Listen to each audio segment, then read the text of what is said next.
चांदनी रात का जादू। गर्मियों की एक ठंडी रात थी। आसमान में चमकते तारे और आधा झुका हुआ चांद मानो धरती पर एक सुनहरी चादर बिछा रहे थे। पहाड़ियों के बीच बसा एक छोटा सा गांव था, जहां एक प्यारी सी लड़की मीरा अपनी दुनिया में मस्त रहती थी। उसे गिटार बजाना बहुत पसंद था। हर रात वो अपनी लकड़ी की पुरानी गिटार उठाती और नदी के किनारे बैठकर मीठी धुनें छेड़ती। उस रात भी मीरा अपनी गिटार लेकर नदी किनारे जा बैठी। हल्की हल्की ठंडी हवा बह रही थी और पास के पेड़ों पर जुगनू चमक रहे थे।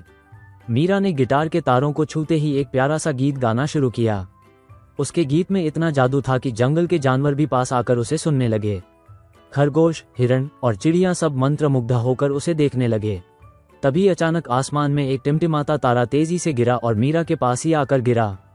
मीरा चौंक गई। जब उसने पास जाकर देखा तो वहां एक चमकीला नन्हा परिंदा बैठा था, जो सुनहरी रोशनी से चमक रहा था। मीरा ने धीरे से पूछा, तुम कौन हो? वह परिंदा मीरा की ओर देखकर मुस्कुराया और बोला, मैं चांदनी का दूत हूँ। मैं उन लोगों के पास आता हूँ जिनका दिल संगीत से भरा होता है। मीरा की आंखें आश्चर्य से फैल गईं। क्या तुम सच में चांद से आए हो?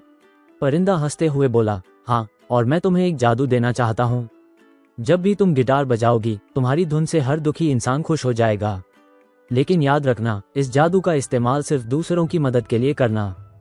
मीरा बहुत खुश हुई और बोली, मैं हमेशा अपने संगीत से सबको खुश करूंगी। अगली सुबह जब गांव में एक बीमार बच्चा रो रहा था, मीरा ने उसके पास जाकर अपनी गिटार बजाई। जैसे ही मीरा ने गाना शुरू किया, बच्चा मुस्कुराने लगा और धीरे धीरे उसका दर्द कम हो गया। गांव वाले ये देखकर हैरान रह गए और सबने तालियां बजाईं। अब मीरा का संगीत सिर्फ मनोरंजन नहीं था, बल्कि एक जादू बन चुका था जो सबके दिलों को खुशियों से भर देता था। हर रात वह चांदनी के नीचे बैठकर गिटार बजाती और पूरा गांव उसकी धुनों में खो जाता।